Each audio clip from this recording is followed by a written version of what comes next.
Hi, this is Mark from LongIslandWatch.com, and today we're going to be talking about the Orient Star Seeker. It comes in two colors, the black dial and the whitish silver dial. The Star Seeker was out for a while. Recently, a lot of the Orient Star watches did come back into stock, so I wanted to start doing some films about them. The open hearts are back. The retrogrades are back. So I wanted to start with the Star Seeker because I think it represents one of the best GMT values out there for a watch fully made in Japan. In terms of looks, operation, the way it truly is a GMT and the way they have tackled it is really the same way that a lot of the much more highbrow companies do it. So let's get into each one. Obviously they are the same watch, just the dials are different, the way they're executed. But I'll show you both in detail, but we'll go through a detailed operation on only one of them. So I'll start with what we call white. This is a DJ0002W or SDJ. The S would mean that it is made in Japan. As it's an Orient Star, it has to be made in Japan. So it is, we'll call it white. The chapter ring is white, or the inner bezel here, but it's more of a silver dial, silverish white. But you can see there's great dial detail. Look how far the hands stick off the dial. So this is a GMT watch, which GMT is short for Greenwich Mean Time, but what we really take it as, being watch people, is that it tells time in 2 time zones. This one will actually tell time in 3 time zones for you. We'll get into the operation in a second. Let's get into the specs. The watch is 41.5 millimeters in diameter. That's without the crowns or the crown guard. It is around 14 mils thick. Tip to tip, it is 50 millimeters. That's this dimension from here to here. So, as you can see, it's also got an exhibition case back, Orient Star, Orient Watch Company. Somewhere around there, it's going to say made in Japan. It is an anti-reflective sapphire crystal. So the crystal, sort of disappears when you're looking at it in good lighting conditions. So the watch has a 40-hour power reserve, and you've got a power reserve meter at the upper left. So as you can see, as I wind the watch, that's what this crown is for. It's not a screw-down crown. It's only 100 meters water resistant. As you wind it, that needle will start to go closer and closer to the 40. Okay, then we've got some dial markings here. So here's the power reserve meter up here. We have an inner bezel which rotates, which is marked from 2 to 24. And you rotate that with the bottom right crown. I'll show you that in a second. You obviously have a date window, GMT hand, which is very prominent, this red hand, and then you have an inner 24-hour scale, which you can see 2, 4, 6, 8, 10, 12, and that marks the 24-hour time format on a 12-hour dial.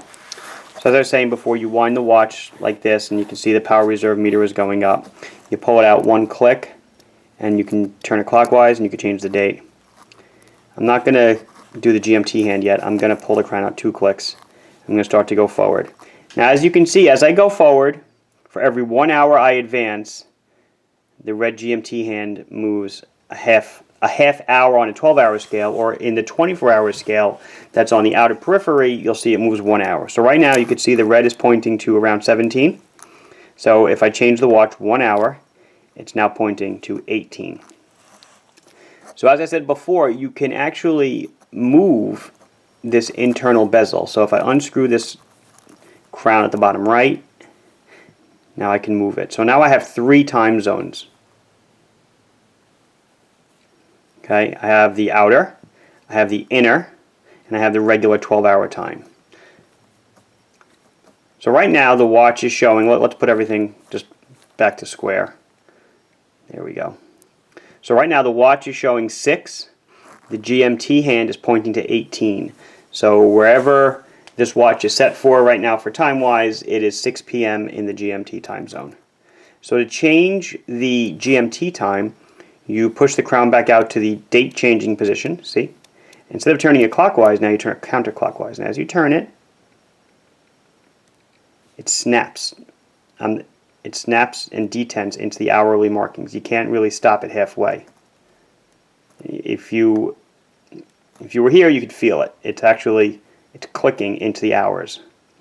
So you can set half time zones. I mean, there are places in this world that are at a half time zone, but this is for even hours. But then, as I said, as you change the time, whoops, wrong one, it moves with it. So this is just a way to keep track of a second time zone. Maybe you have a friend in another part of the world. Maybe you're a pilot, although this really isn't a pilot's watch. Maybe you just think it's cool, which is really why most of us have GMT watches, because we think it's cool. I mean, I'm in New York. I have friends in California. I can subtract 3. I know what the time is over there. Maybe if I had someone in the Mideast, it would be a little more difficult, but I could still probably do it maybe a little bit quicker than I can, read a watch or a 24-hour hand. Anyway, so like I said, it comes in silver, and Lume. Let's do a quick Lume. Not bad. Glows pretty well. It's an Orient Star, so they're gonna do quality Lume. It's not a dive watch, but you know what? It actually glows really nice. And then they do the black dial. So everything else is the same. The execution is the same, the operation is the same. So I'll just do a couple of shots. You can see the minute hand reflecting off the dial. It's a high gloss black dial. It's such a nicely done watch. Black and white, both are popular. Both sell about the same. Nice bracelet. Orient Star clasp, push button. Like I said before, it's 100 meters water resistant.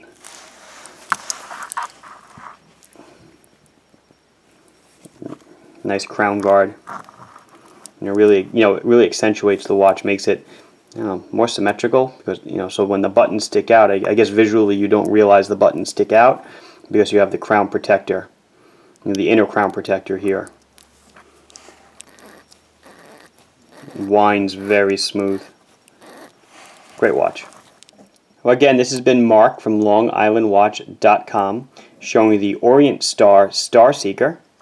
Again, this is an Orient Star, so it's all made in Japan, including the movement. I don't know if I gave you the movement specification, so I'll just say it again. Move my pen over. It is a 40p50 movement. Hand winding and hacking, as you saw before when I pull out the crown. It stops. Anyway, so again, this has been Mark from LongIslandWatch.com showing you the Orient Star Seeker. Please like this video if you enjoyed it. Please subscribe to our channel if you have not done so yet. If you have any questions or comments, please put them down below and I'll be sure to answer them. And I'll put links to these products in the video description below. Thank you very much.